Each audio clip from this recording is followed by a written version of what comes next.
जय श्री राम दोस्तों। आज की लोक कथा गोवा की लोक कथाओं में से ली गई है। कथा का शीर्षक है बासी भोजन। आइए शुरू करते हैं आज की कथा। एक गांव में माँ अपने 2 बच्चों के साथ बहुत खुशहाली से रहती थी। अपने पति के गुजर जाने के बाद उसने पुत्र और पुत्री को पाल पोस कर बड़ा कर दिया। साथ ही साथ उसने अपने बच्चों को बड़ी संस्कारशील शिक्षा भी दी। माँ का आचरण भी बहुत ही संस्कार संपन्न था। पास पड़ोस के लोग भी उसे बड़ी शीलवान महिला मानकर उसका आदर्श अन्य महिलाओं को अपनाने को कहते। दिन ऐसे ही गुजर रहे थे। बच्चे तो बढ़ने लगे लेकिन माँ बूढ़ी होने लगी। अचानक एक दिन बहुत बीमार पड़ी। वैद्य को दिखाया गया, दवाइयाँ ली, फिर भी कोई सुधार नहीं आया। अब तो मेरी जिंदगी का कोई भरोसा नहीं, उसकी समझ में आया। बेटे और बेटी को पास बिठाकर बेटे से कहा, बेटा अब मेरी ज़िंदगी के ज़्यादा दिन नहीं बचे। मुझे तो तुम दोनों की ही चिंता लगी है। अपनी बहन का ख्याल रखना। अच्छे संस्कार वाला लड़का देखकर उसकी शादी कर देना। दोनों बच्चे रो पड़े। बेटे ने माँ को वचन दिया कि तुम चिंता मत करो, मैं अपनी बहन को बड़े ही अच्छे ढंग से रखूँगा। माँ की बीमारी बढ़ती गई और एक दिन उसकी सांस टूट गई। दोनों बच्चों को बहुत दुख हुआ। दिन गुजरते गए। एक दिन भाई ने बहन से कहा, देख बहना, पहले मैं शादी करता हूँ। एक लड़की है मेरी नज़र में, काफ़ी अच्छे घराने की है। अगर मैं पहले शादी करूँगा तो तुम्हारी शादी करने के लिए कोई दिक्कत बीच में नहीं आएगी। बहन तो समझदार थी, उसने सहमति दे दी। भाई ने ऊंचे घराने में शादी की। जैसे ही उसकी शादी हुई वो बहन से दूर दूर जाने लगा। अपनी पत्नी के बहकावे में आकर बहन से बातचीत करना भी छोड़ दिया। उसकी पत्नी तो अपनी ननद से बात तक नहीं करती थी। उसकी शादी की बात तो बहुत दूर की थी। पास पड़ोस के लोग कानाफूसी करने लगे। देखो कैसा भाई है, स्वयं शादी कर ली और बहन को काम करने के लिए घर में रखा है। माँ के संस्कारों को तो वो भूल ही गया। लोगों के ताने सुनकर उसने बहन की शादी करवा देना उचित समझा और एक बहुत ही गरीब घराने में उसका रिश्ता जोड़ दिया। उसका पति तो दुबला पतला था। गरीबी के कारण दवाइयाँ भी ठीक से नहीं मिलती थीं। उसके साथ अपनी बहन की शादी करवाकर भाई तो बंधन से मुक्त हो गया, पर बहन अपने हालात पर रोने लगी। उसे बार बार माँ की याद आती थी। वो दिन रात रोती, पर हालात अभी भी बदले नहीं थे। भाई की अमीरी बढ़ती गई। बड़ा घर, बड़ी गाड़ी, पत्नी के लिए महंगी महंगी साड़ियाँ, आभूषण वगैरह, महंगे सामानों से घर भरा पड़ा था। लक्ष्मी तो उनके घर में जैसे पानी भर रही थी। अपनी बहन को तो वो पूरी तरह भूल चुका था। बहन के बेटे का अपने मामा के घर जाने का बहुत मन करता, मगर उनकी गरीबी के कारण मामा तो उनसे रिश्ता ही रखना नहीं चाहता था।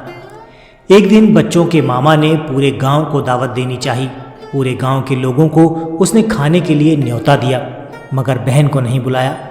इस बात की खबर बच्चों को भी लगी। उन्होंने अपनी माँ से कहा, हम जाएंगे मामा के घर। उन्होंने नहीं बुलाया तो भी चलेंगे, आखिर वो मामा है हमारा। बच्चों की जिद के आगे वो हार गई। माँ को याद करके उसे रोना आ गया। वो बिन बुलाए मेहमान अपने बच्चों को लेकर मायके चल पड़ी। दूर से मामी ने उसको आते देखा तो वो गुस्सा हो गई। उसने पति से कहा, भिखारी आए हैं, उनको बाहर ही बिठा देना। अपनी भाभी के शब्द सुनकर बहन को बहुत दुख पहुंचा, पर वो बच्चों के साथ चुपचाप बैठी रही।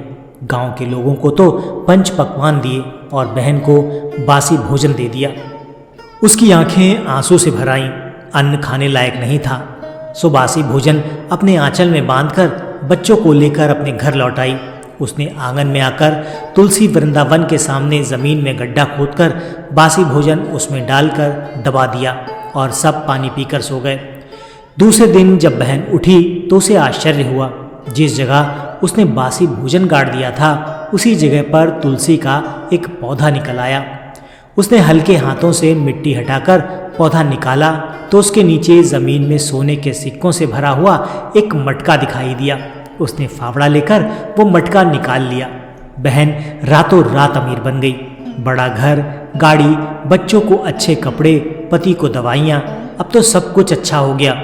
उनके घर में तो अब हर दिन दिवाली होने लगी। इतनी अमीरी पाकर भी बहन अपनी माँ के संस्कारों को नहीं भूली। वो पास पड़ोस के लोगों की मदद भी करने लगी। सभी जगह उसका नाम रोशन हो गया। उसकी कीर्ति चारों ओर फैल गई। भाई तक बात पहुंची। भाई ने फिर से दूसरे गांव को भोजन कराने की तैयारी की। पहले बहन और उसके परिवार को बड़े सम्मान से बुलाया। सारे आभूषण और कीमती परिधान पहनकर बहन का कुटुंब चल पड़ा। उनके बैठने के लिए चांदी के पाट, सोने की थाल पर भोजन। बहन और उसके परिवार ने एक बार पंगत को देखा और दूसरी बार वे सभी नीचे ज़मीन पर बैठ गए। सोने का ताट चांदी के पाट पर रखा और बहन अपना एक एक आभूषण निकालकर ताट के पदार्थों पर रखने लगी। माँ जो कर रही है वही बेटों और पति ने दोहराया। भैया भाभी हैरान हो गए, ये क्या हो रहा है? उनको तो पता ही नहीं चला। थोड़ी देर बाद भैया ने बहन को पूछा, ये क्या हो रहा है? आप लोग ऐसा क्यों कर रहे हो? बहन हंसकर बोली, भैया भाभी, आज आपने हमें खाने पर बुलाया है, मगर वो न्योता हमें नहीं बल्कि हमारी अमीरी को दिया था। आप दोनों को याद होगा जब पहली बार आपने गांव को भोजन का न्योता दिया था। बिन बुलाए मेहमान की तरह मैं अपने दोनों बेटों के साथ यहाँ आई। आपने हमें भिखारी कहा था। उस समय हम भूखे थे और खाने की सख्त ज़रूरत थी। तब हमारे सामने बासी भोजन भिखारी की तरह रखा। अब हमारा बड़ा मकान है, भरपूर अन्न खा सकते हैं, गहने, गाड़ी, सब कुछ है। अब किसी चीज़ की ज़रूरत नहीं। सो आपने हमारी अमीरी को खाने का न्योता दिया, इसलिए मैं खाने के ऊपर ये गहने रख रही हूँ। ऐसा कहकर पूरे परिवार ने अपने गहने ताट के पदार्थों के ऊपर रख दिए और फिर स्वाभिमान से अपने घर की ओर चल पड़े। तो दोस्तों, ये थी आज की लोक कथा। ये लोक कथा आपको कैसी लगी कमेंट करके ज़रूर बताइए। वीडियो पसंद आया है तो इसे लाइक करके चैनल को सब्सक्राइब कर दीजिएगा। हम मिलते हैं आपसे ऐसे ही किसी नए वीडियो में, ऐसे ही किसी रोचक कहानी या फिर लोक कथा के साथ। तब तक के लिए आपका धन्यवाद।